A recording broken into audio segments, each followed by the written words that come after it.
Boa tarde a todos, aqui na sala e também online, através do YouTube e da nossa sessão de Zoom. Este é o segundo evento do Road Trip de Empreendedorismo, desta vez em versão híbrida, aqui em Berlim, no Hotel Sana. Este Road Trip enquadra-se em alguns dos projetos que nós estamos a desenvolver com a DGA-CCP, que nos dá apoios para fazermos vários projetos de dinamização da comunidade portuguesa aqui na Alemanha. O meu nome é Flávio Ramos, sou o tesoureiro da ASPA e um dos impulsionadores do Road Trip do Empreendedorismo aqui na Alemanha. O objetivo deste projeto em si é conseguir criar uma rede de vários empreendedores, investidores e de outras pessoas que tenham interesse empresarial aqui na Alemanha, tentar dinamizar e tornar toda a gente um pouco mais próxima.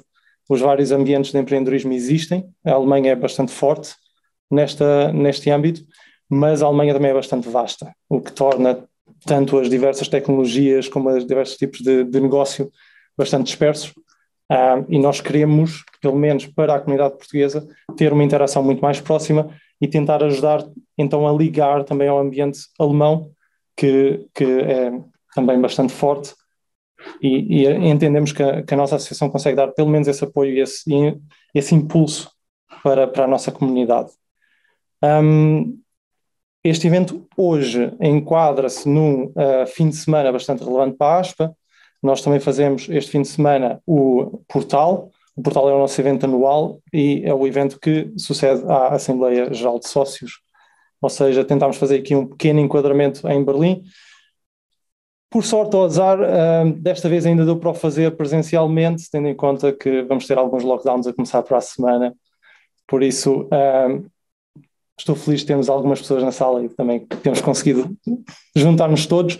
Não é propriamente muito fácil, a comunidade ainda está um pouco dispersa e foi bastante interessante encontrar 3 pessoas também com um percurso interessantíssimo e portugueses de gema que nos podem dar aqui um bom impulso à nossa iniciativa.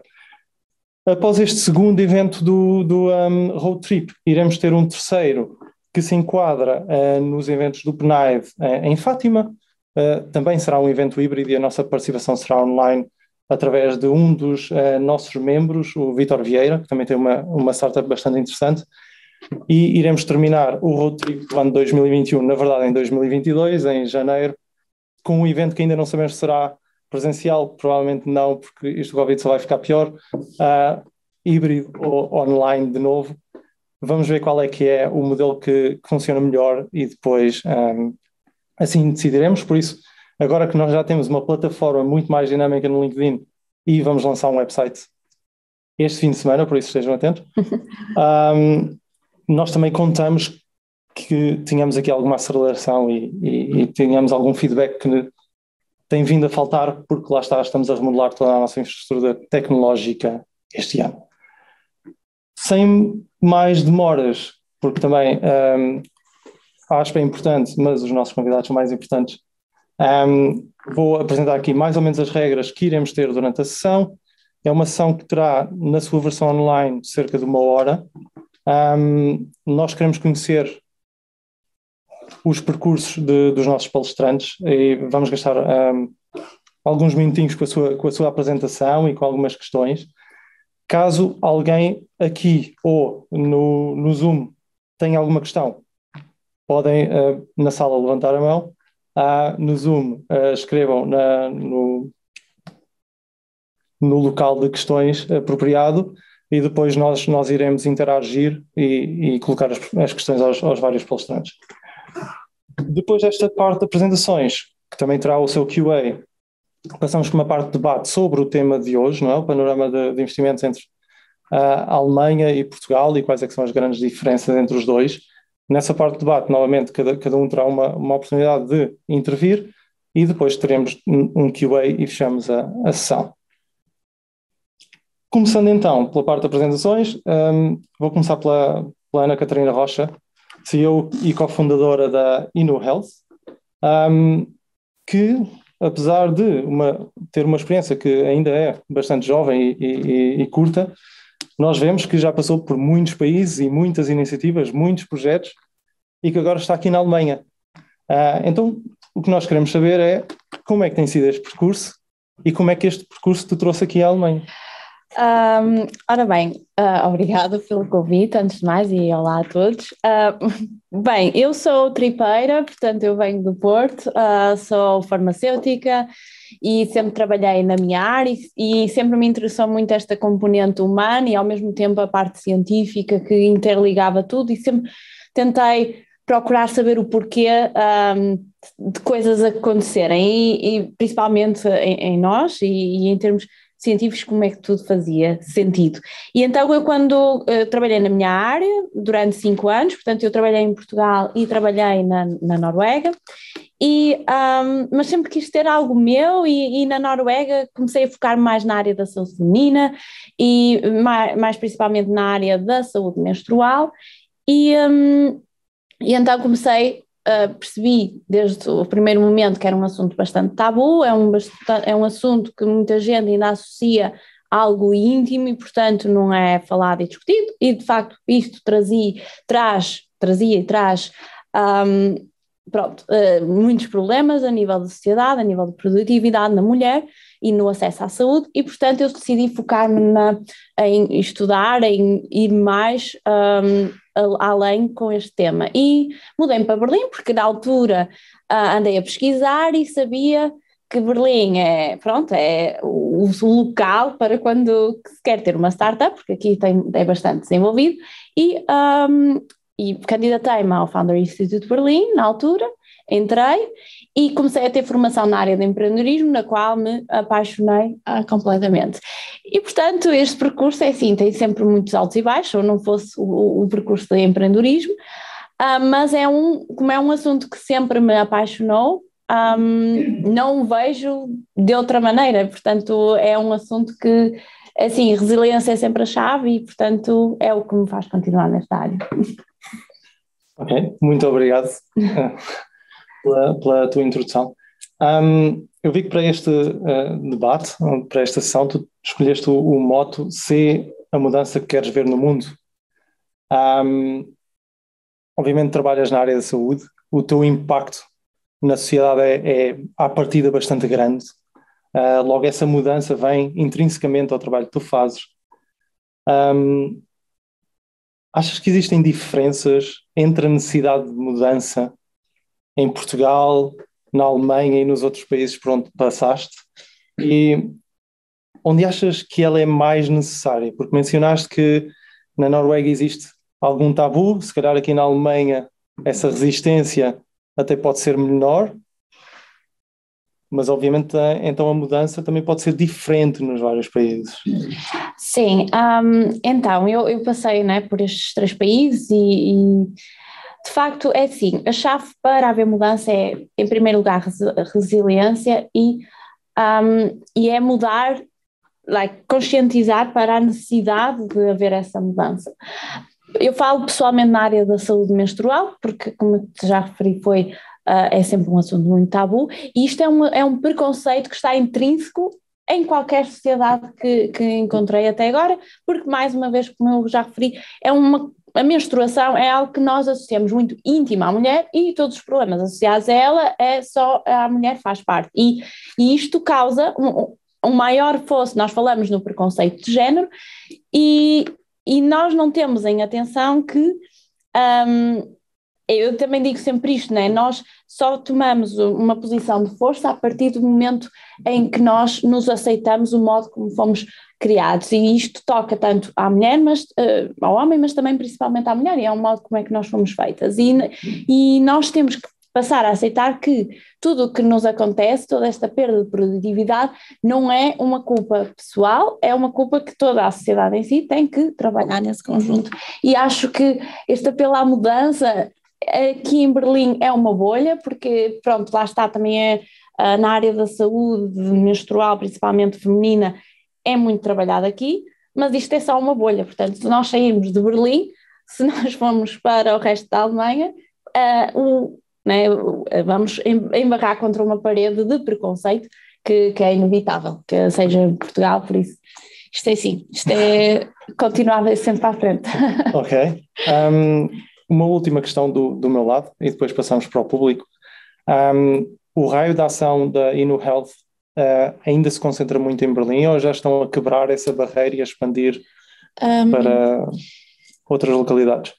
Ok, então fazendo a introdução um bocadinho também à Inu Health, nós tratamos de um problema muito específico, pronto, que é a endometriose. Portanto, a endometriose neste momento afeta 10% da população feminina mundial, mas demora 10 anos a ser diagnosticado. Porquê? Porque há uma normalização dos sintomas menstruais que resulta, né, deste preconceito e desta ideia de que a menstruação só à mulher lhe cabe.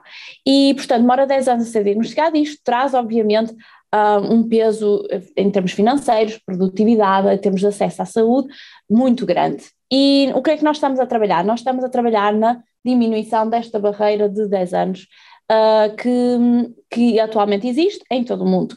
E nós estamos a desenvolver um programa digital que atua em duas vertentes, atua na área da psicoterapia e também atua na área da manipulação dietética, de forma a aumentar a qualidade de vida destas mulheres e aumentar assim a sua produtividade e o bem-estar, obviamente oferecer-lhes uma melhor qualidade de vida.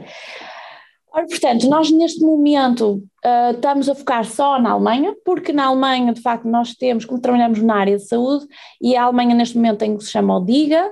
Basicamente o DIGA é a possibilidade de aplicações digitais, portanto plataformas ou até aplicações para o telemóvel, possam ser reembolsados pelas seguradoras. Portanto, há todo um processo que, como em tudo na Alemanha, é complicado, demorado e tem um certo custo, mas nós estamos a focar neste momento nisto. Nós queremos não ser um produto apenas para o consumidor per se, nós queremos entrar mesmo, integrar nos sistemas de saúde e fazer parte de planos de tratamento, trabalhar juntamente com médicos, né? Porque como farmacêutica eu quero também trabalhar com todos estes stakeholders na saúde e, portanto, é isso que faz sentido para mim.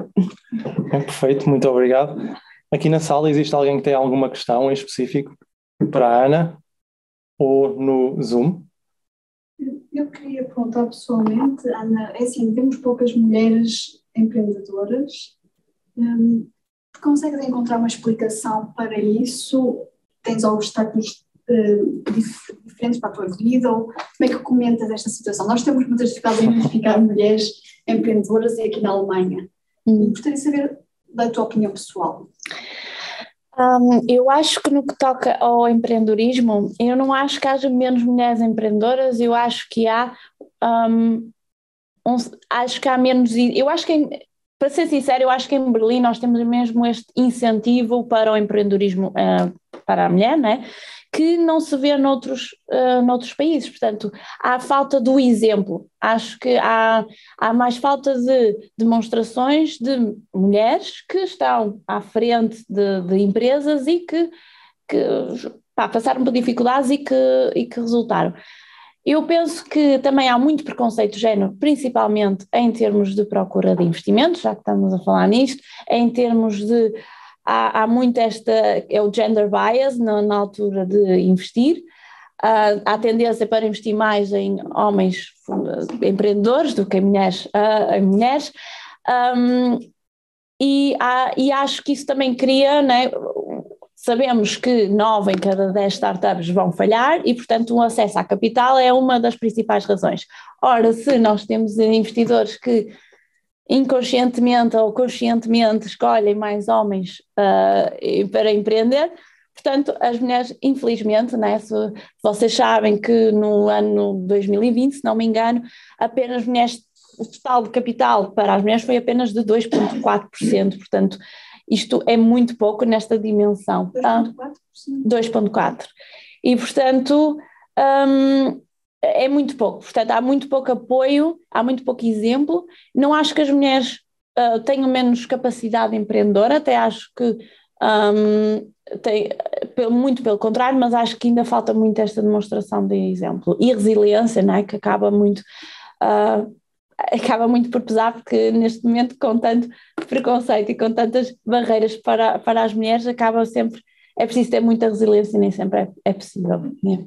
Às vezes ficamos demasiado cansadas, não é? Mas pronto. Se depois puderes enumerar alguns apoios aqui de Berlim específicos ou que tipo de, é mais ao acesso ao investimento ou há outras medidas que incentivam?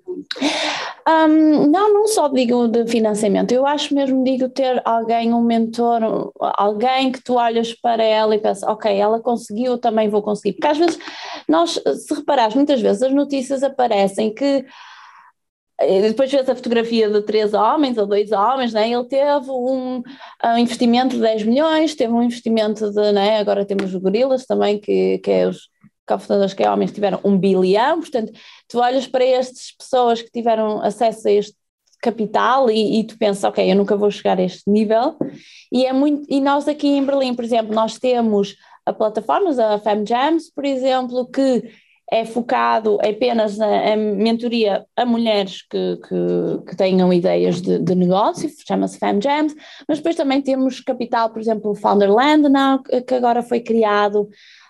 Temos também, agora há este início de consciência, ok, temos que apostar mais em startups femininas aqui em Berlim, portanto mesmo as próprias programas do Estado, portanto temos o Vision Health Pioneers, temos o Berlin Startup School, portanto que tem esta também. Ok, se tiveres uma ideia de startup e fores mulher, por favor, candidata, portanto, porque eles estão a priorizar este sentido, mas é neste sentido, é esta rede de suporte, para mim faz mais sentido que mulher ter este modelo de olhar para alguém e ver, ok, esta pessoa conseguiu chegar até aqui e pronto, e é como eu, não é? Uma mulher como eu, que tem o mesmo espírito que eu e pronto. Nada. Tens uma questão? Sim. Sobre a menstruação e algumas cidades ou país ou família sendo um tema tabu, o que acha do tema, né?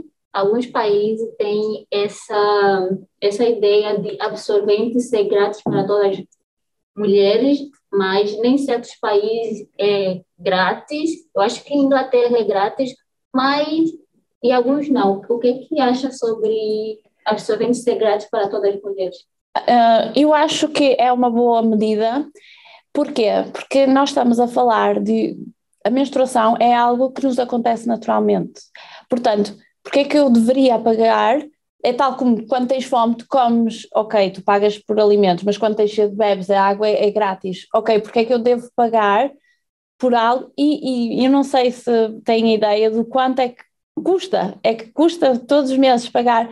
Pode custar entre 3 a 7 euros por mês comprar absorventes e pensos e o que seja. Eu acho que é uma medida que deve ser implementada. Acho que em todos os locais de trabalho as mulheres devem ter acesso a absorventes, a penso, ou o que seja, gratuitamente, escolas, universidades. Porquê? Porque isto é básico para nós. É algo que nos acontece naturalmente, nós não decidimos ter, portanto, e em termos de saúde, não é? Acho que em pleno século XXI ter que usar, às vezes nós não contamos e temos a menstruação, ter que usar papel higiênico porque não temos à volta um penso ou o que seja, acho que é absolutamente ridículo em pleno século XXI, não é? Portanto, acho que esta acessibilidade tem que aumentar e estamos a falar em termos de saúde, não é? Portanto, concordo, todos devem começar a pensar de forma igual e a observar estes países que já estão a adotar as medidas. Obrigada. Houve alguma decisão especial para mudar-se para Berlim? Decidiste mesmo para fundar a startup ou vieste primeiro para Berlim e depois fundaste a startup?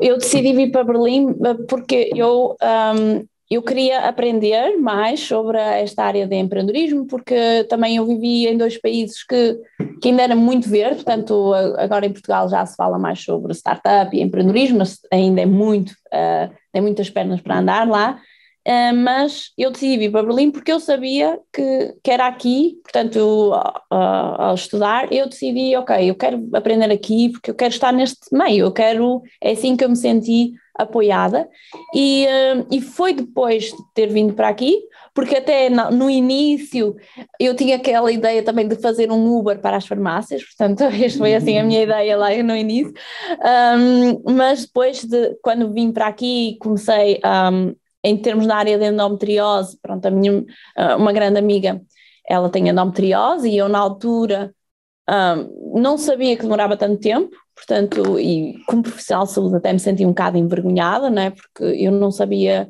que demorava tanto tempo e questionava-me porquê, e foi aí que eu criei a startup, portanto, foi a partir daí que eu disse, ok, eu quero focar realmente nisto e vamos fazer uma empresa e andar para a frente, não é? Temos alguma questão no Zoom? Não que esteja a ver, não. Perfeito, então passamos para o nosso próximo palestrante, o João Duarte, Investment Manager na Verve Ventures, que teve uma carreira tanto de investidor como de empreendedor também, ou seja, faz aqui um dual role. Eu gostava de saber como é que foi o teu percurso até agora, a tua vida aqui no centro da Europa, também em vários países, e a transição entre estes dois mundos. Sim. Obrigado pelo convite, antes de mais nada. Claro, estou super contente por estar aqui, poder falar um pouco da minha história e explicar o meu percurso. Eu sou de Castelo Branco, eu estudei informática em Lisboa, logo depois de acabar o curso decidi sair de Portugal e fui fazer um doutoramento para a República Checa em informática. Acabei por passar 15 anos na República Checa, portanto primeiro trabalhei como programador para uma empresa alemã, para a Bolsa Alemã, e depois percebi que não era o que eu gostava de fazer e acabei por começar duas empresas. A primeira empresa foi uma empresa na área de recrutamento de programadores, que era o que eu estava a fazer antes. Ao fim de cerca de 4 anos tínhamos à volta de 10 pessoas, receitas anuais à volta de €1 milhão, mais ou menos. Decidi formalizar um pouco o meu conhecimento da área de negócio e fui tirar um MBA em Praga. Durante o MBA aprendi um pouco mais sobre startups, venture capital, investimentos e decidi, ok, fazer uma empresa é giro, mas quero fazer uma empresa que tenha o potencial para ser muito maior, que tenha mais escalabilidade.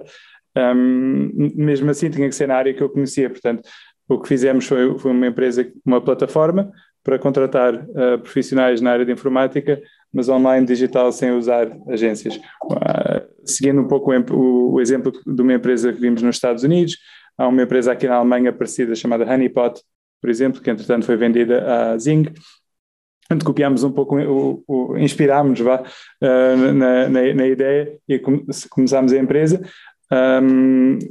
Correu bastante bem, tínhamos bastantes bons contactos. Ao fim de um ano levantámos a nossa primeira ronda de investimento, Seed, à volta de €400 mil. Ao fim de um ano a seguir à Seed levantámos a nossa série A, que foram cerca de €5 milhões de investidores locais. Tivemos assim um período em que estávamos a crescer 30% todos os meses, chegámos à volta de €100 mil de receitas mensais e a certa altura deixámos de crescer e começámos a perceber que há aqui qualquer coisa que não funciona. Portanto, daí começou, até aqui foi a parte de subir da montanha russa, depois começou um pouco a parte a descer também. Foi uma altura um pouco difícil, tinha acabado de ter a minha filha, tinha 2 ou 3 meses, as coisas não estavam a funcionar na empresa, os investidores não estavam contentes, noites sem dormir. Bem, foi uma altura um pouco difícil e lá está a tal resiliência, persistence que tu falaste, que é talvez a característica mais importante que os fundadores de startups têm que ter.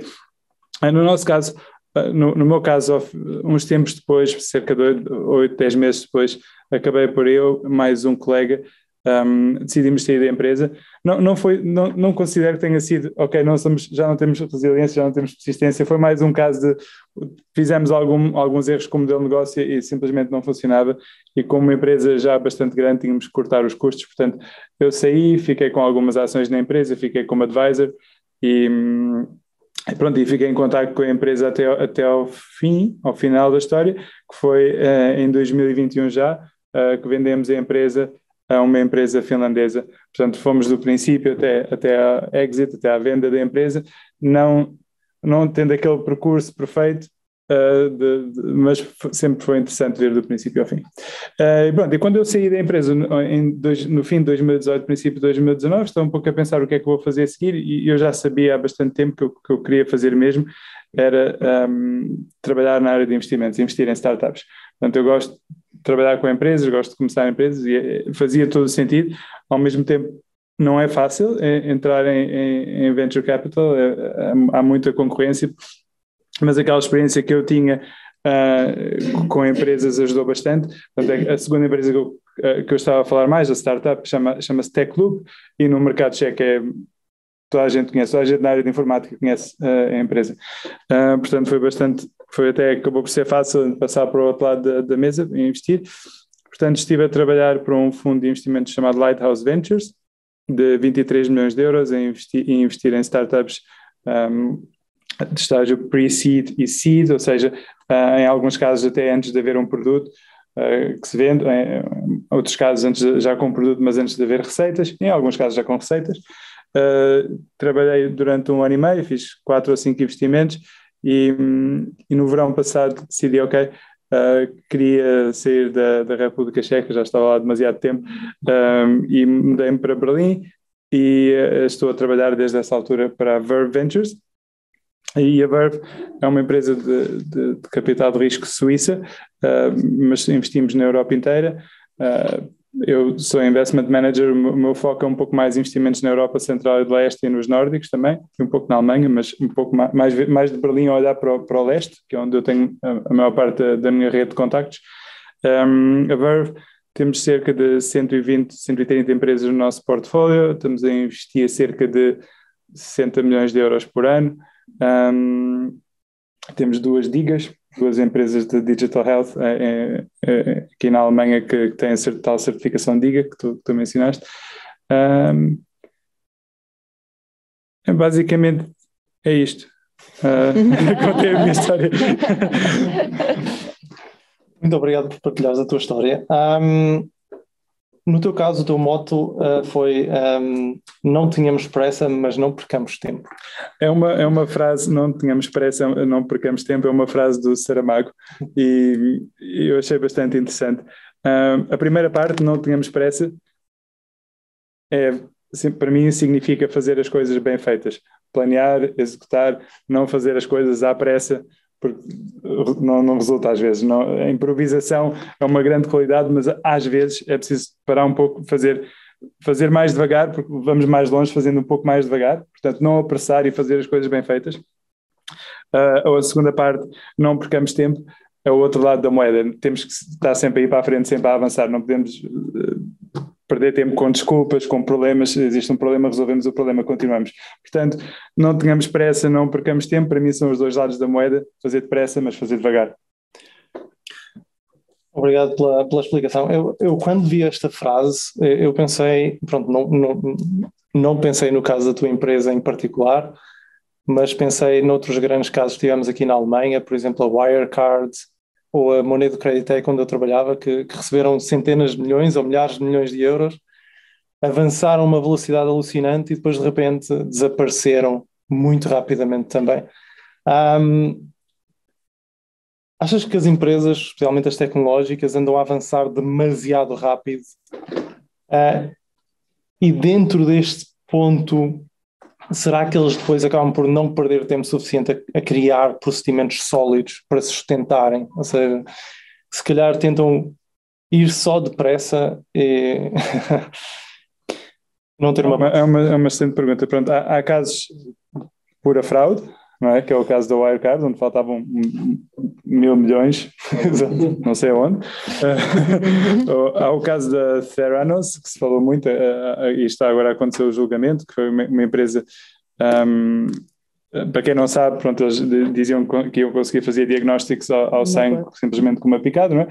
E seguiram um pouco o modo Silicon Valley, de fake it until we make it, ou seja, a gente diz que isto funciona, vamos improvisando e depois há de funcionar, mas na área de saúde é um pouco difícil, não dá para fazer isso, as coisas têm mesmo que funcionar, estamos a lidar com a vida das pessoas, portanto, isso para mim é pura fraude. Há outros casos em que se tem que avançar rápido, porque tem que se ganhar presença de mercado, tem que se ganhar market share. Por exemplo, quando vemos o caso de startups como Gorillas, como Flink, como Uber, quando os consumidores se habituam a usar uma certa app, é difícil alguém novo entrar, porque iam ter que gastar muito dinheiro em publicidade ou vir com um produto 10 vezes melhor para conseguirem tirar margem às empresas que já estão instaladas. Portanto, aí tem que se avançar rápido. Mas, por outro lado, e voltamos outra vez ao caso dos Gorillaz, foi bastante dito que a app não perderam muito tempo na tecnologia. A app tinha muitos bugs, tinha muitos problemas, e o que acontece quando se quer andar rápido, mas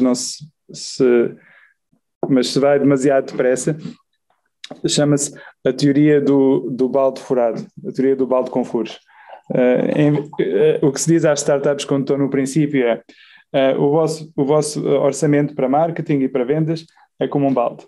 Vocês põem para a água, dinheiro. Se tiver muitos furos, o dinheiro sai para ali afora. Portanto, algum do marketing, do dinheiro que se põe em vendas e marketing, algum desse dinheiro vai converter e vão conseguir ter clientes, mas ainda têm muitos buracos. Portanto, primeiro, remendar os buracos, ter a certeza que temos um balde que não tem muitos furos e só depois começar a pôr para lá dinheiro. Pronto, espero que... Muito bem. Obrigado pela tua resposta, foi bastante interessante. Aqui na sala ou no Zoom, alguém tem alguma questão para o João? Força. Olá, obrigado pela partilha, muito interessante o currículo de ambos. A minha questão era mais a nível do investimento, em que temos, acho que há imensas startups que trabalham para conseguir o investimento, neste caso, para a primeira ronda. E a minha questão mais, qual é a experiência própria, qual é realmente os problemas, porque não chegam, se é a questão de desafios em termos de provar o mercado, ou quais são os principais desafios que encontras nestas startups para não chegar? A primeira parte é falar com investidores que possam investir naquele sector e naquele estágio da empresa.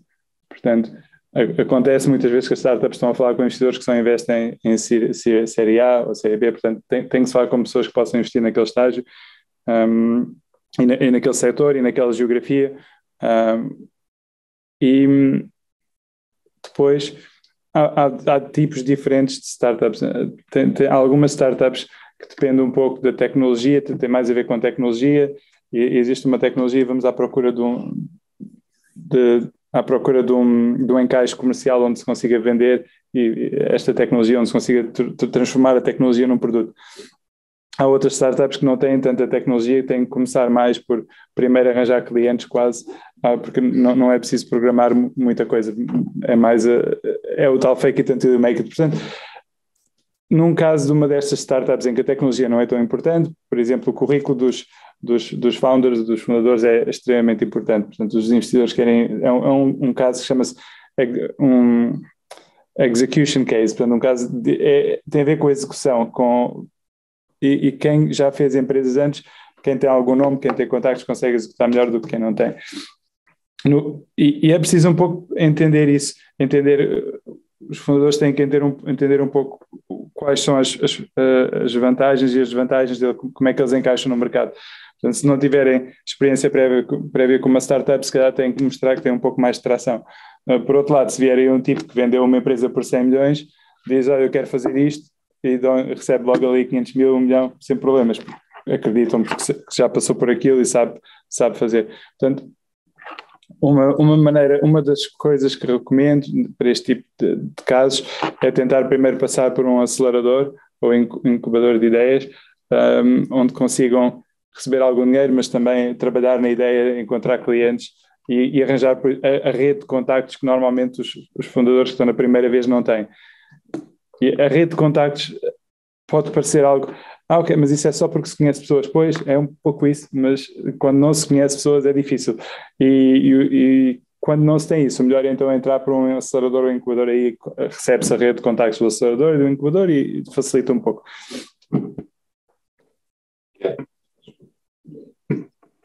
Mais alguma questão? Eu quero perguntar, que conselhos darias aos investidores, aqui aos empreendedores portugueses na Alemanha, para ter mais success rate, não é? Na taxa da criação de investimento? Portanto, o que é que tu analisas e que conselhos podes dar para eles? Boa pergunta. Os conselhos diria que são mais ou menos o mesmo, não interessando muito serem portugueses ou não.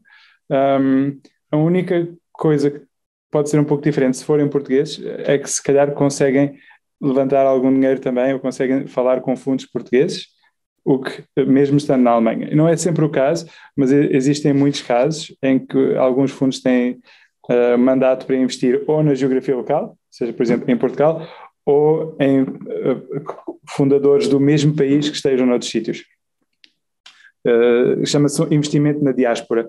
E não sei se existe muito em Portugal, mas vê-se muito, por exemplo, em fundos na Turquia a investir em fundadores turcos na Alemanha ou na França ou noutros países. Portanto, investimento na diáspora. Portanto, podem tentar aproveitar um pouco as origens e a nacionalidade para ver se existe alguma coisa que os outros não tenham acesso. É isso. Existe, mas para, portanto, os investidores da diáspora, falamos um bocado, mas para investir, os investidores portugueses que queiram investir em Portugal, isso existe. Agora, para investir aqui na Alemanha, não é possível. Não, eu diria investidores em portugueses que queiram investir em fundadores portugueses, independentemente de onde estejam no mundo. Às vezes acontece. Noutros países já, não sei se existe em Portugal. Em termos de conselhos, acho que tem que trabalhar com o mercado local, portanto tem que facilitar as coisas para os investidores, mas acho que a Alemanha é um mercado muito interessante. Berlim tem muitos investidores, muitas startups, mas depois também há Munique, também há Hamburgo, portanto há muitos fundos diferentes investem em tipos de empresas e setores diferentes. Se calhar o que às vezes falta mais é conhecerem pessoas e por isso muito networking, de encontrarem-se com pessoas, de falar com fundos, falar com outros fundadores, passar ao mesmo tempo com Covid, através do Zoom, sem Covid, em pessoa, mas falar com pessoas e conhecer outras pessoas, acho que isso ajuda imenso. Perfeito. Mais alguma questão? Sim, por favor. Existe um motivo grave, fundamental, para que vocês não fizessem essas experiências em Portugal? Político, estrutural, financeiro, conhecimento? É uma boa pergunta. No meu caso, simplesmente comecei eu respondo primeiro, depois podes responder. Acho também é para ti. No meu caso, eu comecei. Não tem mal. Comecei as minhas empresas no sítio onde vivia, que era na República Checa, onde tinha contactos. Portanto, simplesmente acabei por fazer a minha carreira. A razão, eu não saí de Portugal porque não foi o caso de não há oportunidades, não. Simplesmente queria ter uma experiência no estrangeiro e depois acabei por ficar mais tempo.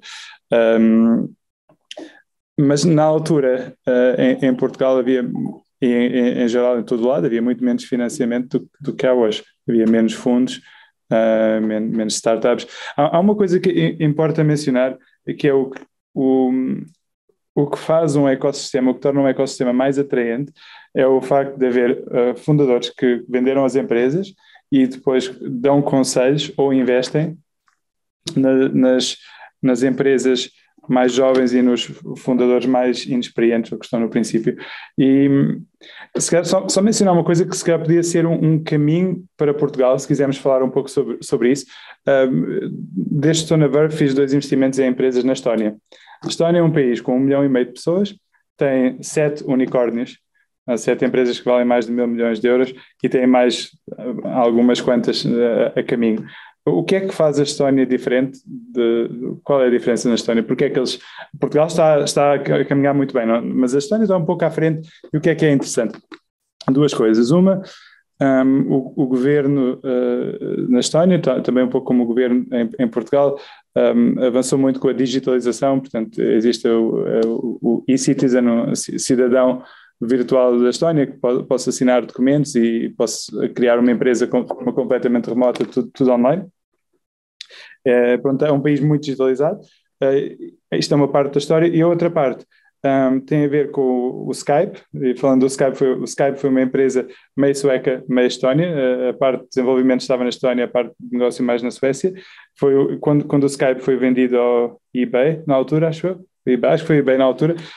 Foram cerca de 2 ou 3 mil milhões de euros e acho que foram cerca de 500 ou 600 milhões foram para a Estónia, para 4 fundadores. E por ser um país muito pequeno, com uma comunidade muito unida, começaram a reinvestir noutras empresas. E se formos hoje ver outro destes unicórnios de origem estranha, é o TransferWise, que hoje vale 10 mil milhões, está em bolsa, e os fundadores do TransferWise trabalharam no Skype, e agora já alguns fundadores, empregados originais do TransferWise, ou fundadores que agora têm dinheiro e agora investem, e depois mais outros, e depois há o Pipedrive, depois há outro e há outro. Portanto, estas histórias multiplicam-se, e acho que essa é a receita para Portugal, de um lado o governo ajudar com a digitalização, com investimentos em startups, e do outro lado tentar que os empreendedores portugueses que fazem algum dinheiro ajudem depois os outros e investam no ecossistema.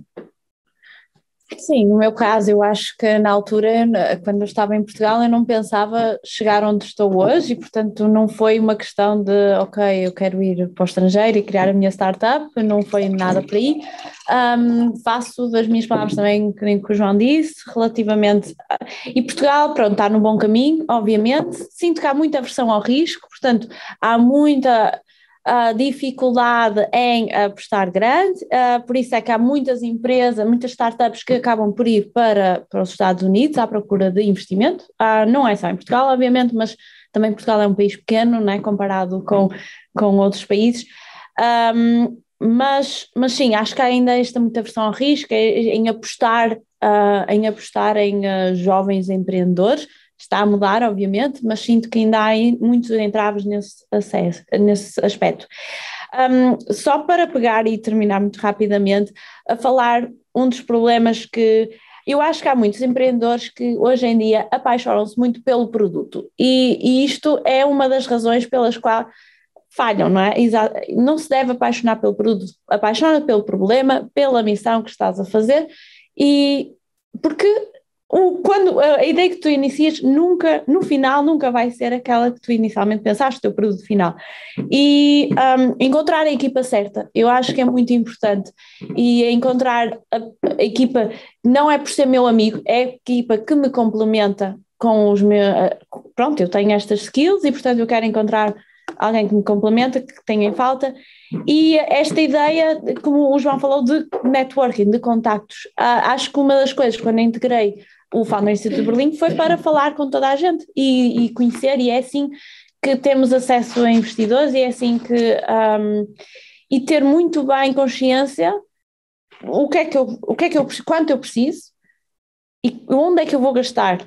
Acho que esses são dois pontos muito importantes, e muita gente falha dizendo, precisamos de 500 mil euros, e depois não tem ideia nenhuma de onde é que vão ser os gastos e onde é que precisamente é no desenvolvimento, é na contratação de alguém, é o que seja.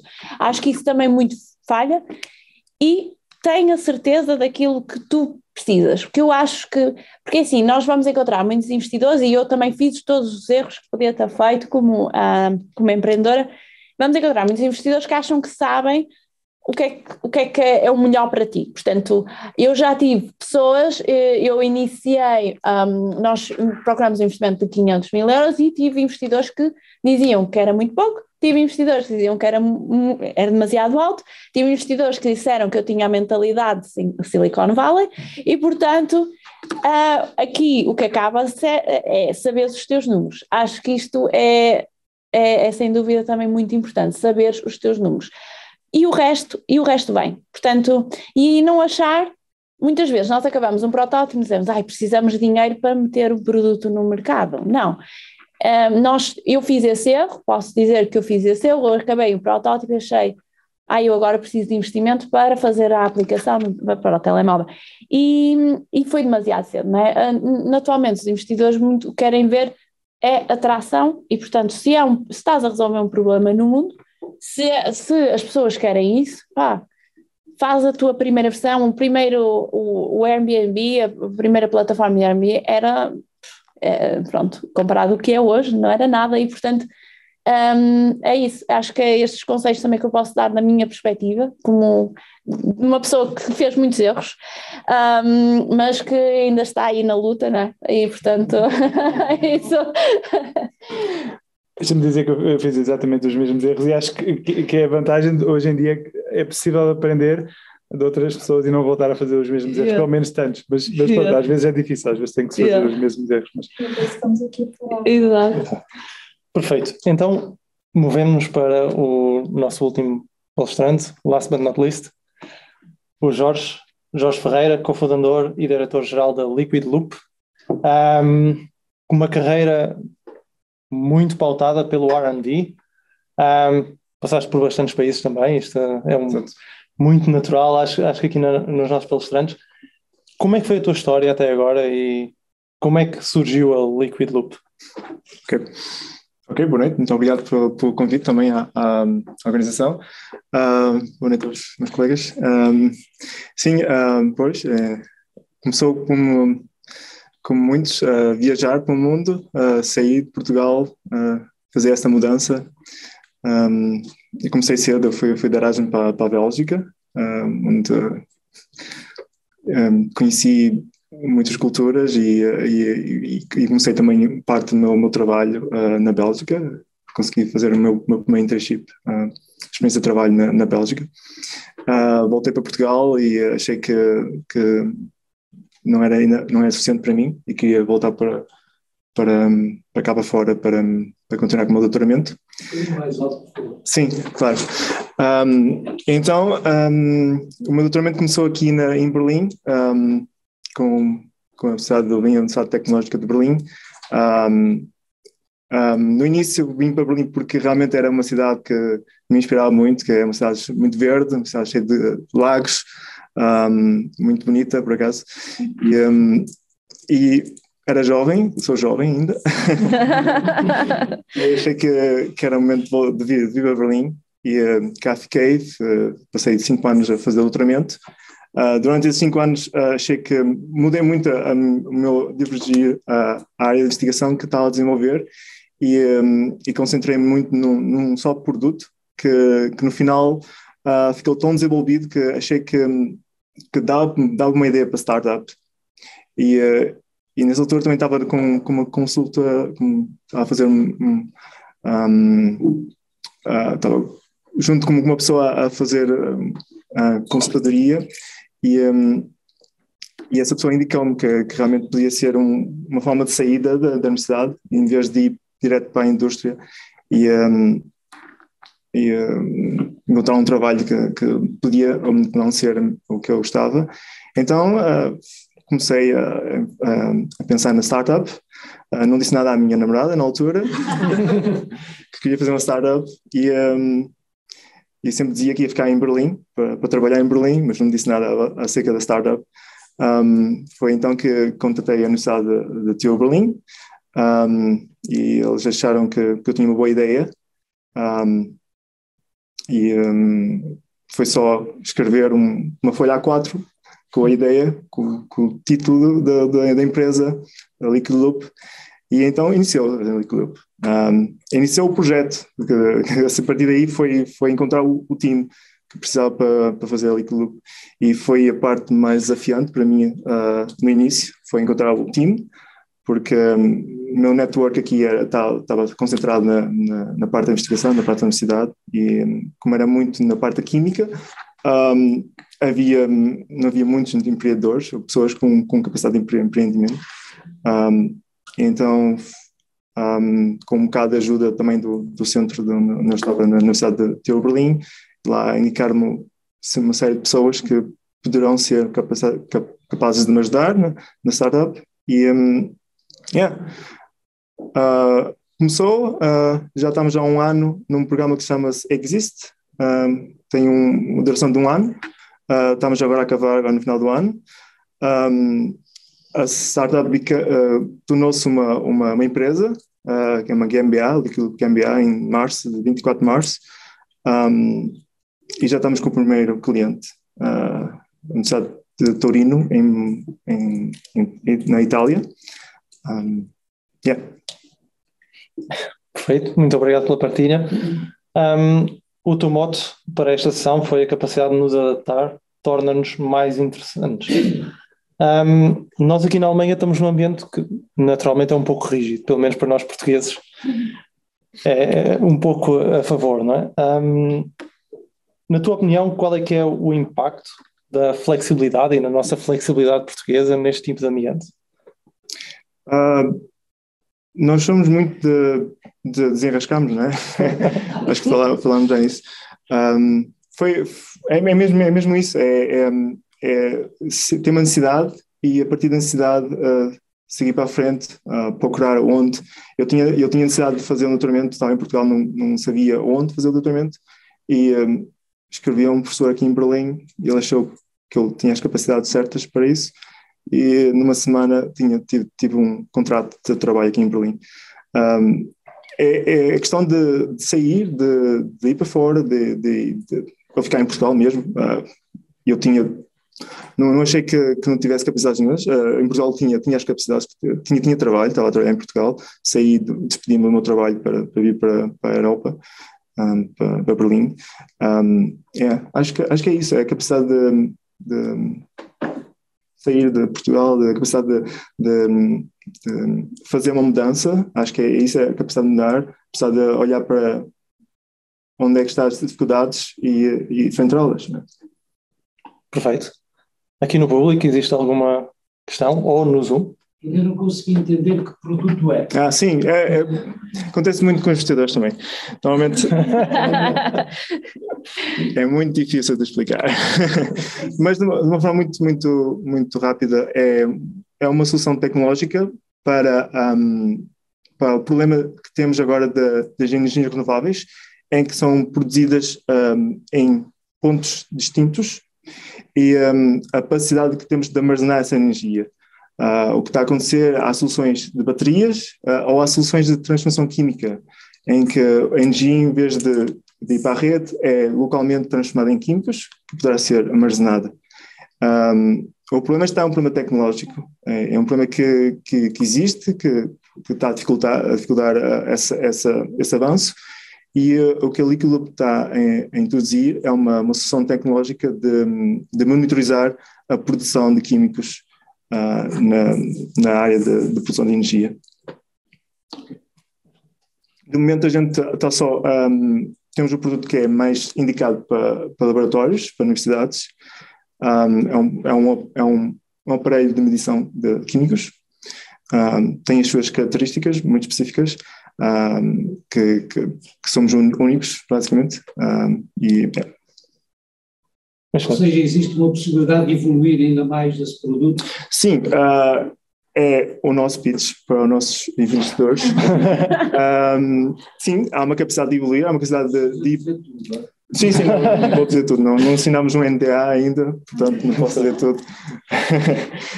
Mas assim, há a capacidade de evoluir, a capacidade de introduzir o CE Certificate para o nosso produto e a partir daí ir para a indústria.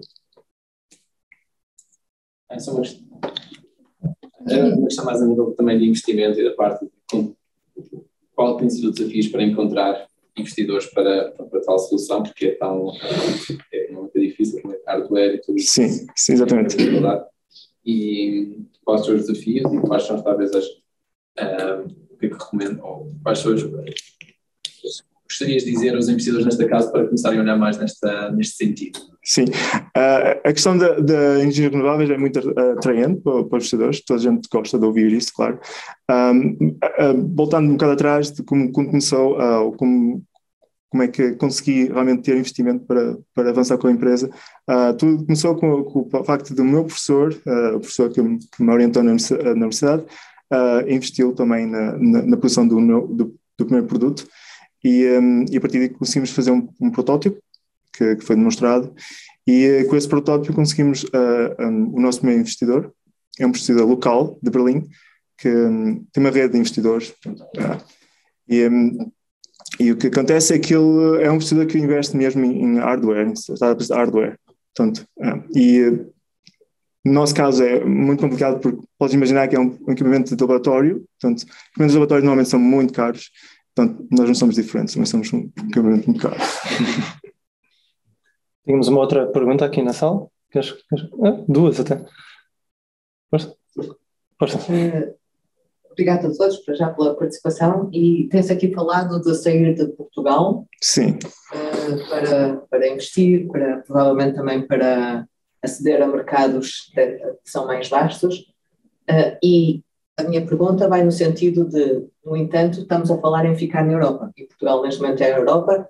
Também, graças a Deus, cada vez temos mais investimentos a nível europeu, e agora acabaram de ser anunciados 10 bilhões para investigação e inovação na Europa. A minha pergunta é tão diferente a realidade aqui em Berlim, e porquê é que é tão diferente a realidade aqui em Berlim, as oportunidades aqui em Berlim, de, por exemplo, em Portugal? E se seria ainda mais diferente, se haveria ainda mais oportunidades se falássemos em ir para um Silicon Valley, para os Estados Unidos, onde normalmente a Europa tem olhado como sendo um ambiente mais fácil em relação ao empreendedorismo. No meu caso, eu acho que em Portugal seria basicamente impossível de fazer este tipo de startup que eu estou a começar aqui, por simples facto de não há investidor, não há professor nenhum que conseguia abrir dinheiro para promover uma startup desta forma, como foi promovida aqui, e também o mercado em Portugal nossos primeiros clientes são cá da Alemanha, portanto nós estamos no local certo para investir, para abrir o mercado. Se está em Portugal seria já um problema geográfico, provavelmente, e também os nossos fornecedores são alemães, apesar de haver um fornecedor português, no nosso caso, óbvias razões,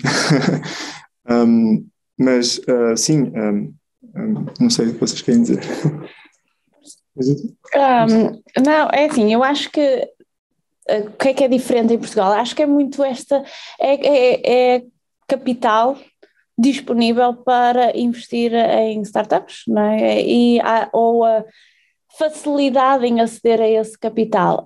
Eu já referi à aversão ao risco que existe em Portugal, também acontece noutros países, obviamente, mas em Portugal, porque é um jogo de probabilidades. Quando se investe numa startup é um jogo que pode correr muito bem ou pode correr muito mal, não é? Uma pessoa não sabe à partida, obviamente que né, no caso, por exemplo, do João, que estava a crescer e de repente parou por ali, portanto nunca se sabe se vai correr no final tudo bem ou não. E há muita gente, principalmente, há esta falta de mindset, principalmente em Portugal, para virar-se mais para o empreendedorismo e para a aposta. Porquê? Porque neste momento aposta-se muito nas corporates, em empresas privadas e não muito nestes jovens, né, que eu acredito que nós é que somos os pioneiros na mudança do mundo. Portanto, convencionalidades acho que não resolve, não faz o mundo andar para a frente. Portanto, acho que em Portugal ainda falta muito este mindset de apostar mais em startups. E acho que é isto que... E muita gente vira-se para o Silicon Valley, porquê? Porque para eles, às vezes, há muitos investidores lá que já têm investir... para eles investir 1 milhão é peanuts. Portanto, eles não... É uma coisa que não tem esta aversão ao risco, que é muito inerente aqui na mentalidade europeia, as pessoas acabam por ir para lá porque acaba sempre muito mais fácil, porque pode durar meses aqui para conseguir uma módica quantia, digamos assim, mas para conseguir 1 milhão de euros aqui pode durar meses e meses, pode durar até 1 ano, pronto, e em Silicon Valley não. Eu diria, da minha parte, hoje em dia é um pouco menos esta história dos Estados Unidos versus a Europa. Começa a haver muitas histórias de sucesso na Europa e muitos dos investidores americanos estão a abrir escritórios em Londres, estão a vir para cá. Portanto, as coisas estão a melhorar bastante. E por outro lado, em Silicon Valley, há muita concorrência também. Chegar lá sem conhecer ninguém do nada é extremamente difícil e o custo de vida é muito caro. E pronto, com o mundo novo em que vivemos agora, pós-Covid, é um pouco diferente, não interessa tanto onde estamos. Isto dito, há certos sítios onde é mais fácil começar certos tipos de empresas por causa do mercado. Por exemplo, uma empresa em Portugal ou uma empresa na Estónia tem que vender para fora quase do dia zero, do dia 1, tem que vender para fora porque não há clientes suficientes para certos tipos de produtos. Portanto, tem que diretamente ir para o mercado americano ou no Reino Unido, se estiverem a falar de mercados em que se fala inglês, ou para a Alemanha. Isso é um dos lados. Onde é que estão os clientes? A outra parte é onde é que está o capital, porque é sempre mais fácil levantar dinheiro de investidores locais, porque sempre. Portanto, se estás aqui em Berlim, é mais fácil falar com investidores alemães ou com investidores que estejam também em Berlim ou que estejam na Alemanha. Há esse lado também. E no teu caso, por exemplo, da Liquid Loop, Deep Tech, hardware, em Portugal não há assim ainda muitos casos de sucesso, há poucos investidores que estejam dispostos a arriscar, porque investir em startups é arriscado, investir em startups de Deep Tech e hardware, nós investimos em bastantes, ainda é mais arriscado, portanto aqui estão mais habituados. É preciso ver que quando se investe em startups, é possível que 19 em 20 falhem, portanto, é preciso ter em conta o perfil de risco. Por outro lado, os governos podiam ajudar mais. No Reino Unido há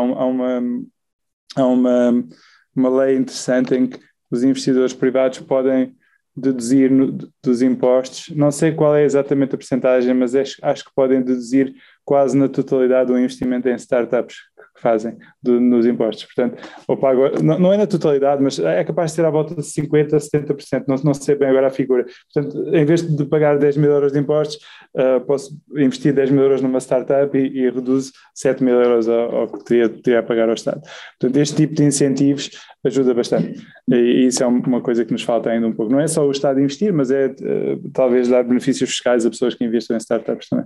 Só para complementar, e prometo que sou rápido, porque também depende muito da área, exato. Na área da saúde, principalmente, é muito difícil monetizar se focarmos apenas no consumidor. Porque, principalmente por causa, por exemplo, aqui na Alemanha, temos um modelo de seguradoras, portanto as pessoas pensam que à partida eu já pago todos os meses, porque é que um produto que supostamente é para a minha saúde, porque é que eu tenho que pagar por ele? Portanto, e em Portugal temos também este seguro, né? Temos, desculpem, o Sistema Nacional de Saúde, que é um sistema gratuito, e portanto para quem trabalha na área de saúde, em termos de startups, temos esta barreira adicional, como é que vamos monetizar, como é que vamos chegar aos consumidores, fazer com que eles usem e que paguem pelo serviço. Por isso daqui é que é urgente, também em Portugal, esta integração do próprio Estado, do próprio Sistema Nacional de Saúde, com as startups, e eu falo especificamente na área da saúde, claro que é a área que eu trabalho, e é este rede que tem que ser criada, portanto nós isoladamente em Portugal não podemos criar o próprio mercado, especialmente no que toca à saúde, tem que ser mesmo integrado. Se nos importa, eu também gostava de adicionar 2 pontos. Também sou co-founder de uma startup que tem algumas experiências também, e só respondendo aqui também à questão, não porque não estar em Portugal, ou porque não existe mais em Portugal. Acho que uma das coisas também é relacionada com o investimento inicial, não é? Todos os co-founders, todas as pessoas que criam projetos, normalmente precisam ter um budget inicial, e isto normalmente vem de poupanças, não é? E os primeiros meses para desenvolver algo, para ter um protótipo, normalmente vem das poupanças. E em Portugal, nós sabemos os salários como paixão, e é difícil ter essas poupanças para conseguir criar o primeiro passo, não é? Depois vem, como vocês estão muito bem, investidores, network. Acho também um ponto muito válido é de ter a experiência, founders experientes que já tiveram sucesso e vindo para Portugal. Acho que também esse é um ponto que deveríamos ajudar mais. E pronto, e também um mercado que em Portugal os salários das pessoas para comprarem outras coisas que não bem essenciais é pouco, não é? E quando estás a desenvolver uma startup, estás a desenvolver algum produto para as pessoas investirem e comprarem, é um mercado que também é pequeno e acaba de ser complicado estar a competir ou estar a entrar nesse mercado. Pronto, lá na Alemanha, tem Alemanha, Suíça, Áustria, tudo de origem alemã, e são países em que as pessoas têm um poder económico muito maior, né? E daí são uma das principais razões que vou adicionar todos os que já tinham dito, que acho que faz a Berlim e na Alemanha um fator interessante. Obrigada por todas as intervenções, mas pela minha, e não foi aqui referido, mas pela minha experiência profissional também, o que eu noto é que em Portugal, e estive na academia e estou agora na indústria, que em Portugal há também uma separação muito grande da indústria da academia, e poderia ser isso também um dos fatores que leva a haver menor investimento em ideias que são ideias de research, de investigação e inovação, e em ideias que saem de pessoas jovens que ainda estão a estudar. Sim, concordo. Poderia ajudar se houvesse um maior incentivo da indústria em Portugal se aproximar das universidades? Também. Em desse sentido, que era a minha intervenção, mas era a falta de algum tipo de indústria, portanto, na parte da química, quer dizer, que indústrias químicas temos em Portugal? Eu sou engenheira química, por isso posso falar. Portanto, que indústrias químicas e pesadas e com experiência têm, portanto, as pessoas, tem algumas, claro, não vai, portanto, químicas isso, mas há muito pouco, e associando isso com a falta, com esses silos entre indústria e academia, e as startups e fazendo estas pontas, de facto, eu penso que há aqui algumas lacunas, é a minha opinião, portanto, especialmente em certas áreas que são mais fáceis, mas para uma área como a tua, entendo que estás num sítio, no país ideal. Sim, exatamente. O nosso principal fornecedor é alemão, mais de metade do nosso equipamento é alemão. É alemão, sim, exatamente, e é um só, portanto, é muito concentrado para um só fornecedor, e Okay. Vou só dar aqui um pouco de contexto, porque provavelmente as pessoas que estavam no Zoom não devem ter ouvido todas as participações, visto que não temos microfones no resto da sala. Houve uma primeira intervenção que mencionou uma das razões, ou várias razões pelas quais Portugal não tem o mesmo nível de investimento que a Alemanha, nomeadamente a falta de capacidade dos portugueses de criarem poupanças face aos salários baixos, que também se traduz numa falta de capacidade depois como consumidor de adquirirem certos tipos de produtos, e depois a quantidade de network que existe no centro da Europa que não existe por exemplo, em países como Portugal. Houve uma segunda intervenção que puxou parte desta informação e que contextualizou o facto de que em Portugal, entre as universidades e a indústria, não existe uma integração tão grande ou tão forte como poderia existir. E houve uma especificação de um terceiro interveniente sobre o caso da indústria química, que é um exemplo desta separação entre indústria e academia.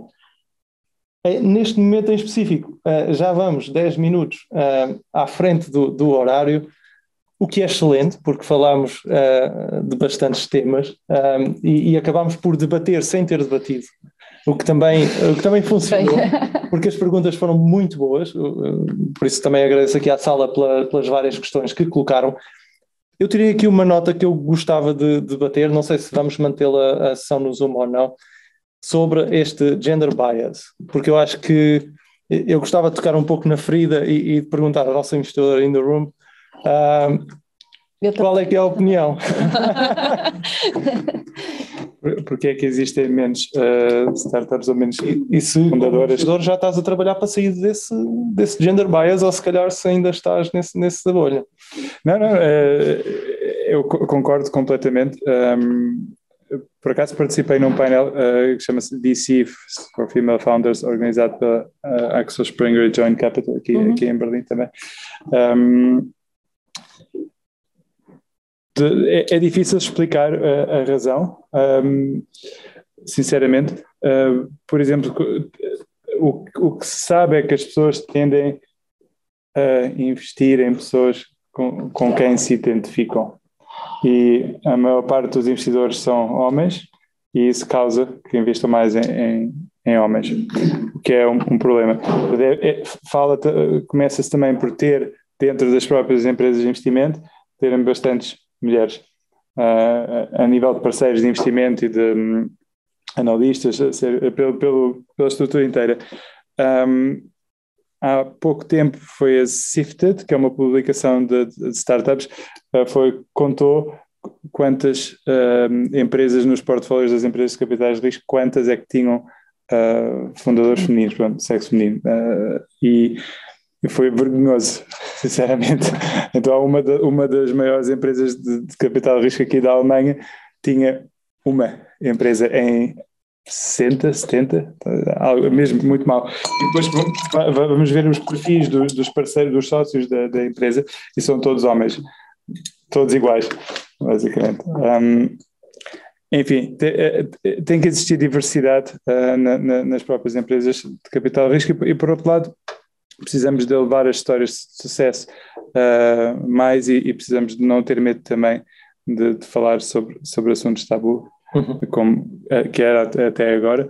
Aí acho que está a mudar, felizmente.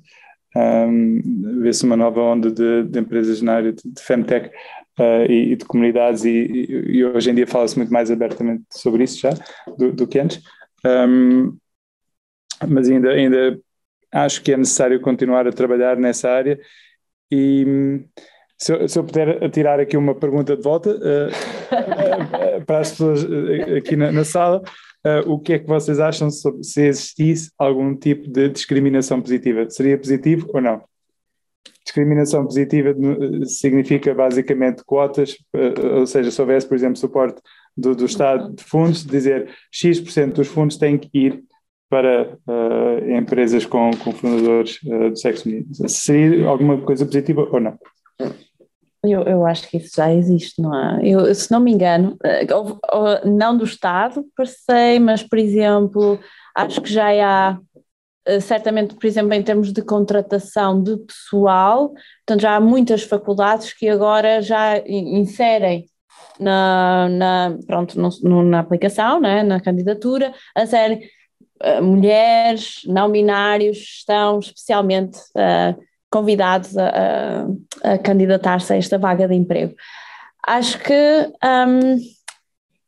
é assim, tu disseste muito bem que há esta questão inconsciente de identificarmos né, principalmente a maior parte dos investidores são homens e portanto identificam-se mais em investir em homens. Acho que se é justo ou não, não é 100% justo a discriminação positiva, porque acaba por ser, não acabo de fazer porque tenho noção, tenho consciência que isto é uma problemática, estou a fazer por causa de um incentivo externo, do meu próprio ego, o que seja, mas eu acho que é necessário haver alguma coisa. E eu não acredito, eu acho que esta questão problemática de gender bias ainda vai durar pelo menos 2 ou 3 gerações. Portanto, isto não é uma coisa que vai resolver amanhã. Acho que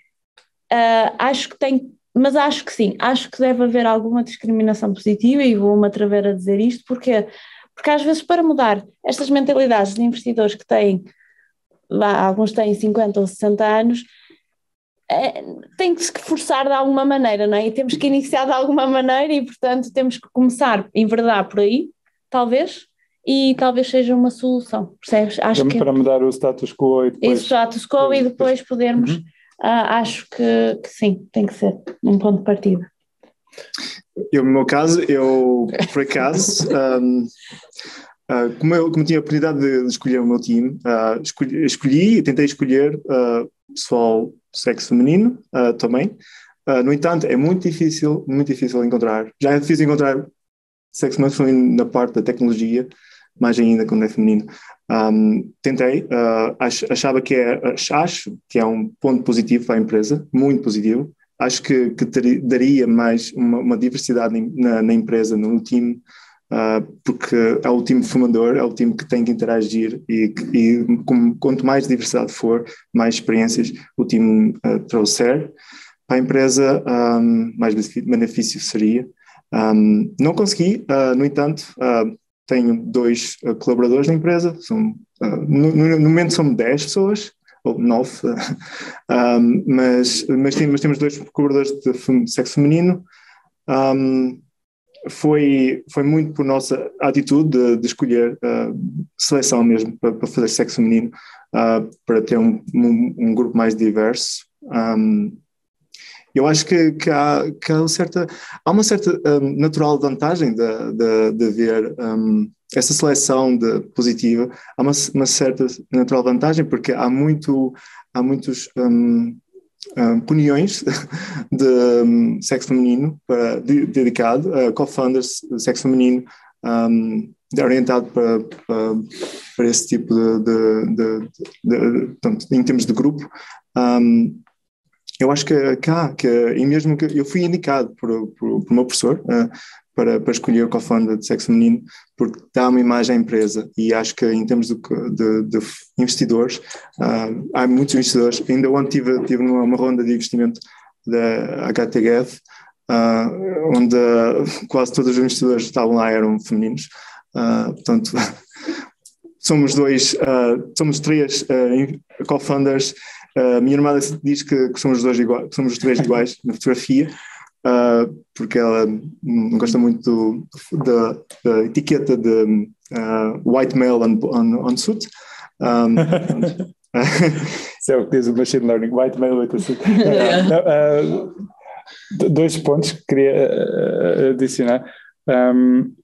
Equipas de homens e mulheres trabalham melhor do que equipas só de homens ou equipas só de mulheres, está provado cientificamente. Não estou a sério que está provado, houve um fundo na República Checa, um fundo de private equity, portanto não venture capital, e era a tese de investimento deles, faz parte de um dos critérios de investimento, tem que equipas de liderança mistas. Ou com mulheres, ou só mulheres, ou mistas, pronto, o bias um bocadinho para o outro lado para compensar, mas isto não seria muito complicado mudar isto, porque a maior parte dos fundos de capital de risco na Europa, se calhar 90% têm todos capital do EIF, do European Investment Bank, do European Investment Fund, quase todos têm. Portanto, seria o EIF passar a dizer, ok, meus senhores, a partir de agora 10% do staff no fundo tem que ser mulheres e 10% dos investimentos tem que ter pelo menos um co-founder que seja mulher. Mudava-se a história de um dia para o outro, a sério. E estamos a falar também sobre Portugal e o que é que falta. Deste um bom exemplo do HTGF, High Tech Corona Funds, que é um dos maiores, é o maior fundo de investimento na Alemanha e é do governo, basicamente. Não é? Tem uma equipa para aí, não sei, 50 pessoas, se calhar, que trabalham lá e tem o maior portfólio na Alemanha até, e só dedicados a investir, investem como um investidor, gestão privada de dinheiros públicos, diria. Portanto, fazem um investimento a nível profissional, têm uma equipa profissional, mas o capital vem do governo. Eu só termino com uma coisa, não é? Que isto agora vai ser uma mensagem para todas as mulheres empreendedoras ou todas as pessoas que se classificam como de sexo feminino. É nunca calarem a sua voz. Eu posso usar muito rapidamente um exemplo, porque eu participei por 2 anos seguidos na Acredita Portugal, que é o maior concurso de empreendedorismo em Portugal, e no meu primeiro ano que eu participei, eu não passei para as semifinais, mas eu apresentei um projeto de saúde menstrual e nunca tive uma mulher no júri para avaliar o meu projeto. E eu, na altura, eu não passei, claro, fiquei aborrecida, mas fiquei ainda mais aborrecida porque nunca tive uma visão feminina face ao meu projeto e classificar. E foi uma das coisas que eu, que eu me dirigi à Associação Acredita Portugal e falei sobre isso e achei que não fazia sentido. E o que aconteceu? No ano a seguir, puseram mais mulheres como a nível de júri. Portanto, eu acho que para mudarmos nós temos que não nos calarmos e continuar a levar a nossa voz e a proclamar e o que tem que ser feito. E é assim que, pouco a pouco, não vai ser fácil, mas pouco a pouco as coisas mudam. Portanto, é isso. Só quero acabar aqui. Muito obrigado. Existe um par de questões, então. A minha pergunta, posso partir do princípio que você já informou a sua namorada? Sim, já informei. Ela está muito surpresa, sim. Não ficou mesmo. Sobre mulheres nas empresas serem contratadas, alguns anos atrás eu me deparei com alguém e recebeu um telefonema que tinha uma mulher que tinha um perfil para a empresa, que a empresa estava à procura desse tipo de pessoa. E que aparecia era só uma mulher. Ele recebeu a chamada e disse que não poderia contratar ela porque, pela descrição que a pessoa disse ao telemóvel, era uma jovem, 28, 29, 30 anos, né? Ele disse que era essa idade e ele disse que não, porque essa idade já é a idade de uma mulher de formar família e futuramente irá dar problema porque estou grávida e até aquela pausa que é natural mesmo de uma mulher e hoje em dia já tem também para o homem, fica algumas semanas acompanhar a esposa quando tem o bebê e simplesmente simplesmente disse que não poderia contratar aquela mulher devido a essas condições. E eu fiquei assim, não podia falar porque não faço parte da empresa, só fiquei calada, né? Mas falei um pouquinho que é mau. E eu ainda levo com isso na minha mente que certas empresas e certas pessoas dirigentes sobre contratos, né? E leem o perfil de mulher, não aceita mulher de certa idade porque já tem naquela idade de formar família devido a essas condições. É ilegal, não é? Só que tem mais vantagem, né? Que dizem tem mais vantagem. É simplesmente ilegal fazer isso. A questão de ser parte da gerência da empresa, aprende-se essas questões, ficam mais salientes para nós, são mais vulneráveis a essa questão, e é uma questão muito... Por acaso não estamos na altura de contratar pessoal a essa altura, portanto, estamos na parte de intercâmbios, pessoal de intercâmbios que vem para trabalhar connosco, portanto, ainda não surgiu nenhum caso do género, mas provavelmente vai acontecer, e acho que a atitude é mesmo... Só diz, se for homem, né? Não faz o perfil. Sim, acho que a atitude é mesmo... Digo para não sair mal. Mas a atitude é igual para os dois, é mesmo a atitude, se a pessoa tem a qualidade, tem o perfil, acho que, e entrar interessada no trabalho, para uma startup, a pessoa tem que ter uma certa ambição de fazer aquele trabalho, e independente da idade, independente do estado social. Nós tínhamos ainda mais algumas questões na sala. E eu mesmo de encontro de lançamento. Por um lado, aqui na Alemanha, o Elton Site é muito melhor do que em Portugal, não é? E pode ser distribuído de uma maneira também muito diferente em Portugal. A mãe aqui pode ter 2 meses e o pai pode ter 12, o que em Portugal é impensável. É impensável. E isso abre outras oportunidades para mulheres poderem ter. Porque no final prende-se muito com isto, porque este tipo de profissões, digamos assim, exigem viajar muito, não é? Contactar com pessoas, muito networking, e quem tem filhos fica limitado à partida nessa tarefa. Por outro lado, eu acho que Portugal, mesmo assim, se formos para o sul da Alemanha, tem uma mentalidade um bocado mais aberta. Eu tive essa experiência, a minha mulher foi com a nossa filha, tinha 3 meses, e a mulher deve estar durante 3 anos em casa com a criança, e é isso o padrão, não é? Aqui em Berlim é um bocado diferente, é bastante diferente. Mas nisso acho que Portugal está um bocado mais avançado. Mas em termos de Elton Site, a Alemanha está mais avançada no sentido em que se pode distribuir muito melhor, não é? E deixa-se o homem também ter esse encargo de educar os filhos. Eu sou do sul da Alemanha, Heidelberg, e é verdade tudo o que é dito aqui. Há melhor oportunidade em termos de Elternside. As mulheres, por costume, por culto, talvez também cultura social, fiquem mais em casa. Mas, em resposta a isto, é uma problemática, podia dar outro programa, não é? As quotas resolvem. O meu comentário era só, se as quotas resolvem. Não é a minha opinião pessoal, mas há estudos e há provas de que as quotas não resolvem e toda a geração acaba por ser vítima. As mulheres, porque são vistas como quotas, embora, e na minha geração, então, tínhamos lutado muitas vezes, e eu ainda hoje sou a mulher da sala, os homens também são vítimas das quotas, porque numa situação de igualdade, a mulher seria então a escolhida, não é?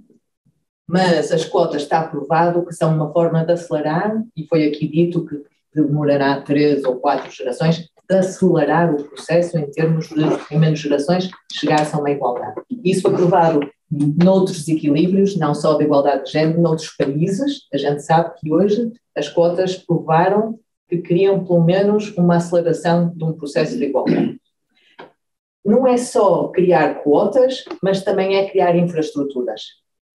Infantários, escolas, infraestruturas que permitam que essa desigualdade desapareça. Complementando aqui, isto é um bocado, nós somos culturas de hábitos, não vamos mudar o nosso comportamento se não houver, ou não vamos questionar sequer o nosso comportamento se nada nos for mostrado porquê, E uma forma muito simples é de ou pôr cotas, ou por exemplo no componente social é pôr multas ou taxas, portanto, e só começamos a mudar. Eu lembro quando foi a parte de ter o cinto de segurança, que é uma coisa tão simples e tão fácil de implementar, e uma resistência imensa há anos atrás, para meter o cinto de segurança, e tivemos que pôr multas pesadas para mudar o comportamento. Portanto, eu também não gosto das cotas, porque se consigo chegar a algum lado é porque fui favorecida pela cota, mas enquanto não houver uma igualdade ou uma equalidade, é necessário. Portanto, e a partir do momento que começa a ser tão banal, que já está tantas mulheres como homens, eu penso que isso vai ser um não tema. Portanto, é a minha postura pessoal. Última questão, e depois fechamos a sessão para o Zoom e continuamos todos aqui na sala. Eu acho que a discussão de igualdade de género é deliciosa e continuamos aqui a noite toda sem parar. Mas eu só queria trazer 2 ou 3 pontos. Um era, falei agora há pouco tempo com uma fundadora e chefe de uma grande empresa de efeitos visuais, a Simone Krause. E como devem perceber, estamos no mundo tecnológico, então ligado à ciência, mas também ligado à tecnologia. E para terem noção, esta senhora já fez mais de 16, 17 filmes da Marvel, coisas muito grandes, assim, monstros relacionados. E é engraçado que ela está frente de efeitos visuais e, como devem imaginar, os horários são completamente loucos, não é? Dias de 18 horas, 17 horas, não é? E é engraçado, eu acho que nós estamos a falar aqui um bocadinho de multa, da penalização, um bocadinho de todas essas hipóteses que vão um bocadinho ao lado, que pode ser um comportamento altruísta da sociedade. E é engraçado como é que ela fala sobre essa perspectiva da mulher, sendo realmente líder e CEO dessa empresa. E ela fala muito, existem realmente partes de projeto que devem ser implementadas com alguma rapidez e essa realidade nesses slots que já têm que ser trabalhados com muito mais equipamento e com muito mais esforço. E existem outros slots que ela diz perfeitamente, vamos embora, vamos ter os filhos, façam, trabalhem 2 horas hoje, não tem que falar com isso, são tipo exemplos, não é? Claro, eu acho que a perspectiva do homem é um bocadinho isto, eles têm que trabalhar 8 horas, têm que trabalhar 16 horas e é assim que eles têm resultados no final. Os resultados no final é essa ambivalência, essa coexistência entre quase a sociedade civil e a sociedade profissional. Como é que essas duas esferas podem colar, não é? E eu acho que falta, e ainda bem que a Ana, por exemplo, está aqui como também um bom exemplo de empreendedora neste caso, falta destes exemplos, não é? De trazer à tona estes exemplos. Existem pessoas que pensam desta maneira, e os homens neste sentido, também do sexo masculino, devem pensar também desta maneira. Portanto, eu acho que parte, tanto não só da penalização, mas também muito mais do comportamento altruísta nesse sentido. Mas eu não queria puxar a sessão de maneira de falarmos só em português e talvez em lacunas da sociedade. Eu queria várias coisas que foram faladas aqui que soaram de alguma maneira comigo. Existem 2 autores que são muito importantes. Há um filósofo sul-coreano e alemão que é o Jung Chan, fala um bocadinho sobre o desaparecimento dos rituais na sociedade, e outro sociólogo que é o Armando Rosa, que fala sobre a aceleração da sociedade. Eu acho que eu lanço aqui uma pergunta aos 3, neste caso, né? Será que a evolução tecnológica está realmente a ultrapassar realmente estes tais rituais da sociedade civil? Nós temos que voltar um bocadinho atrás, não é? E tentar pensar como é que esta comunidade pode funcionar de alguma maneira, mesmo sem tecnologia. Ou será que a tecnologia facilita essa ligação outra vez à sociedade? E um segundo ponto para finalizar é quais é que podem ser, na vossa opinião, os próximos trends, as próximas ideias de futuro, os próximos 5 anos?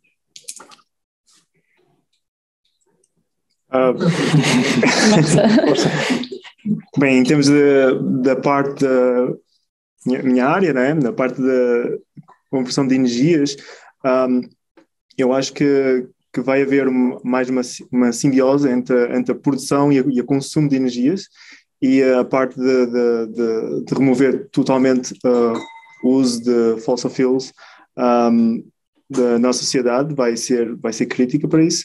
E, portanto, em 5 anos vamos ver um boom de startups na área de conversão de energias, na área de como manter essa produção a altos níveis e diversificar um pouco o uso da energia em termos de tipo de carros que vamos conduzir.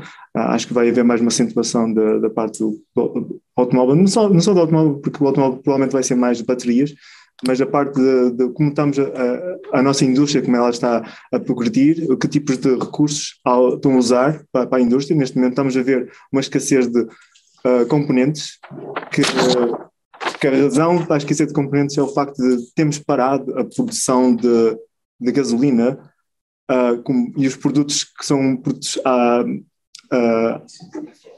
sim, e também produtos que são como é que é isso? São produtos que portanto, a produção da gasolina não só afeta o produto final, a gasolina, mas também os produtos derivados, exatamente. Os derivados da gasolina. E são esses produtos que são esquecidos neste momento para a indústria e que estão a afetar, por exemplo, o alumínio, como a gente vê na produção de carros, mas também na produção de polímeros.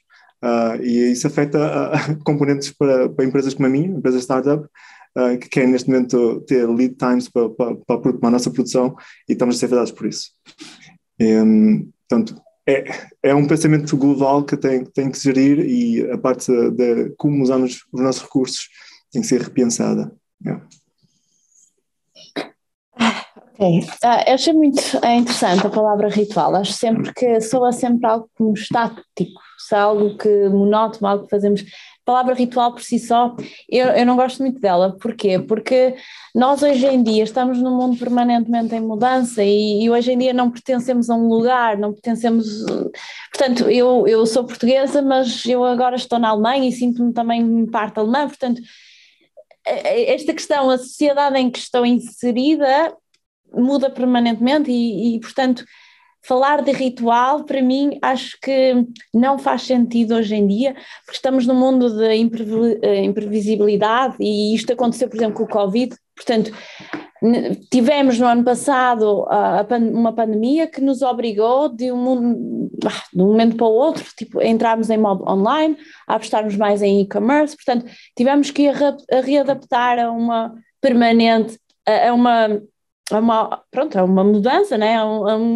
O nosso dia-a-dia mudou completamente, e portanto acho que a inovação tecnológica é necessária. Acho que já ficou demonstrado que continua a ser necessário, que vai nos aproximar, sem dúvida, como sociedade, não como criação de rituais, porque acho que o que funciona hoje, amanhã já vai ser diferente. Eu acho que o facto de haver esta mudança contínua, acho que é isto que, para mim, é o que nos mantém vivos ainda, porque há sempre uma idealização de um novo propósito. Eu acho que isto soa muito idílico, mas acho que esta ideia que eu trago com a inovação tecnológica é como é que eu idealizo o meu futuro, como é que eu crio este meu propósito, e amanhã, se ocorrer uma mudança, ok, como é que eu me vou readaptar a ele? E para mim, acho que a inovação tecnológica, principalmente na área de Green Tech, Deep Tech, é extremamente necessária, né? Nós estamos, acho que na parte da sustentabilidade, na parte ambiental, é urgente. Acho que é urgente, temos que desenvolver urgentemente novas ideias de forma a continuarmos neste mundo, este mundo continuar a sobreviver aos recursos que nós temos vindo a gastar. Acho que na área da saúde, digitalização é a chave. Porquê? Porque há falta de recursos humanos hoje em dia estamos a tornar uma população cada vez mais envelhecida, portanto há uma falta de cada vez mais de recursos humanos para atender a todas as pessoas, e necessitamos telemedicina, portanto necessitamos de digitalização mais perto das pessoas, de forma a aumentar os ganhos em saúde. Acho que é isto que nós precisamos, de digitalização em saúde, e é isto que eu também vejo como ideia para o futuro. Em primeiro lugar, uma aposta mais na saúde, não propriamente menstrual, mas também na saúde feminina, porque mesmo, eu não falo só na saúde menstrual, acho que o modo, sei lá, como um ataque cardíaco afeta uma mulher é diferente de como afeta um homem, e é necessário haver esta separação, por exemplo.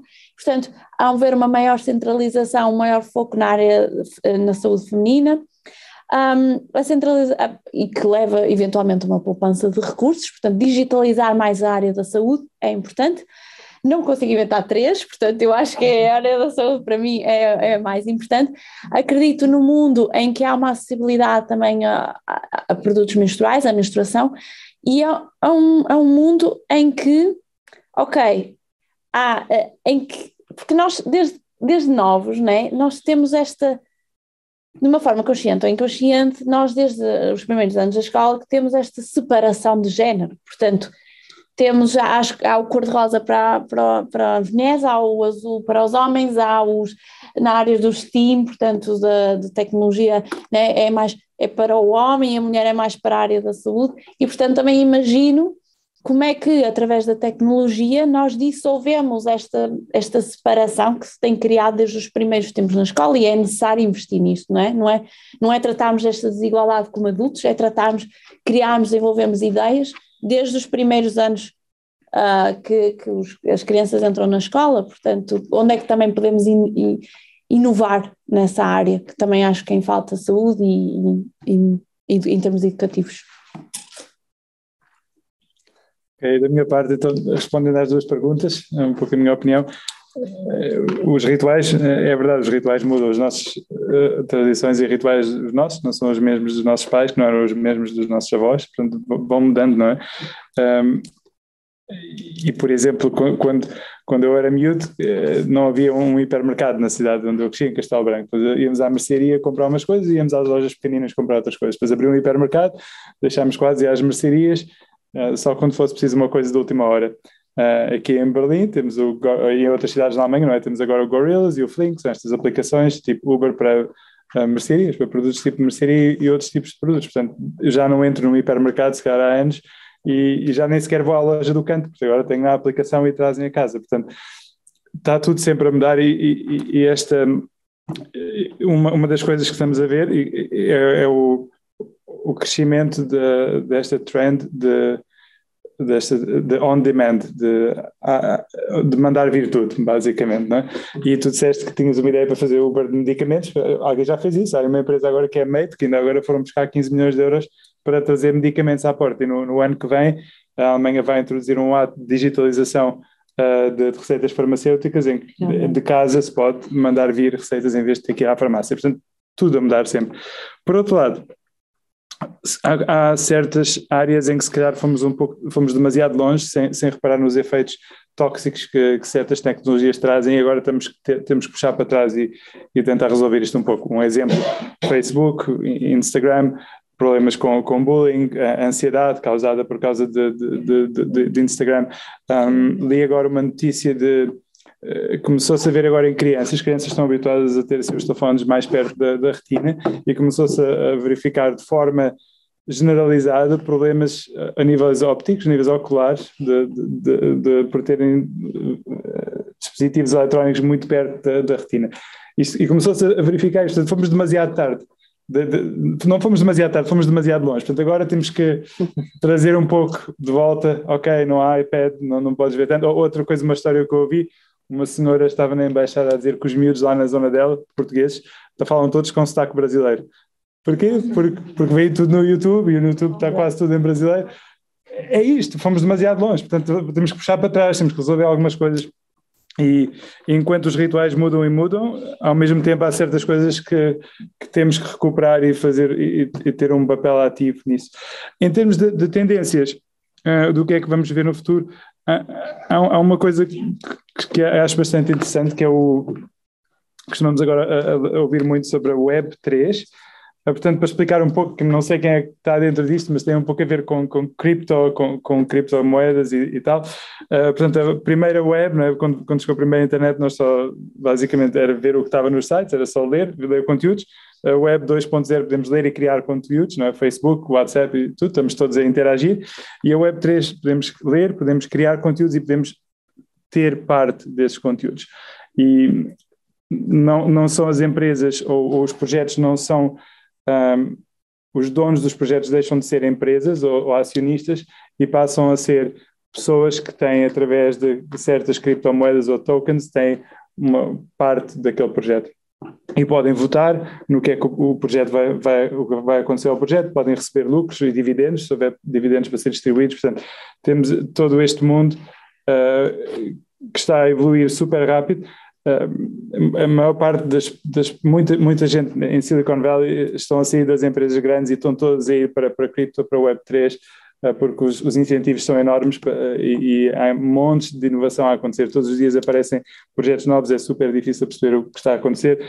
E só falar de 2 ou 3 coisas que vemos, um é o DeFi, Decentralized Finance, finanças descentralizadas, em que deixamos de ter que ir a um banco para ir buscar um empréstimo, deixamos de ter que usar bancos ou até startups para trocar euros por dólares, em que se consegue fazer tudo online de forma descentralizada usando cripto e blockchain. Temos a arte digital, NFTs, onde vemos projetos a serem vendidos por milhões e milhões de euros, em que é basicamente uma imagem, um JPEG, único, porque só aquela pessoa é que tem o código que diz que é o original, mas mesmo assim estamos a falar de montes de dinheiro por uma imagem digital. E o último deste tipo de projetos é DAO. DAOs são organizações distribuídas autónomas, são basicamente como empresas onde juntamos todos, pomos todos dinheiro, votamos online, compramos coisas, e viu-se agora um caso que é o Constitution DAO, foi nos Estados Unidos uma constituição original foi posta à venda, só existem 12, e uma estar à venda no Mercado Livre é quase incrível, e conseguiram juntar 80 milhões de dólares para tentar comprar este DAO por um grupo de gente da internet. Um mete 10, outro mete 10 mil, outro mete 1 milhão. Mas a sério, de forma completamente distribuída com tokens. Portanto, para mim, vamos ver ainda muita coisa a acontecer neste universo descentralizado e não sabemos sequer quais vão ser as consequências. Vamos chegar a um ponto em que se calhar fomos demasiado longe outra vez e vamos ter que puxar um bocadinho. Era a minha resposta assim um bocadinho alongada. Ótimo. Então, como já estamos uns 45 minutos à frente do horário que tínhamos originalmente planeado, do meu lado, do lado da ASPA, muito obrigado pela vossa partilha, pela partilha dos 3. Muito obrigado a quem esteve aqui na sala e no Zoom, que também colocou bastantes questões e questões bastante pertinentes, por isso é que estamos aqui até esta hora. Nós aqui em Berlim continuamos mais um pouquinho, mas para quem está no Zoom, até amanhã. Nós temos mais na ASPA, temos a Assembleia Geral de manhã e temos o nosso portal à tarde, por isso acompanhem e acompanhem os nossos próximos eventos, não só na área do empreendedorismo, mas de sustentabilidade. Temos os mini aspas para as crianças, temos muita coisa a acontecer, por isso sigam-nos e muito obrigado. Obrigada. Obrigado.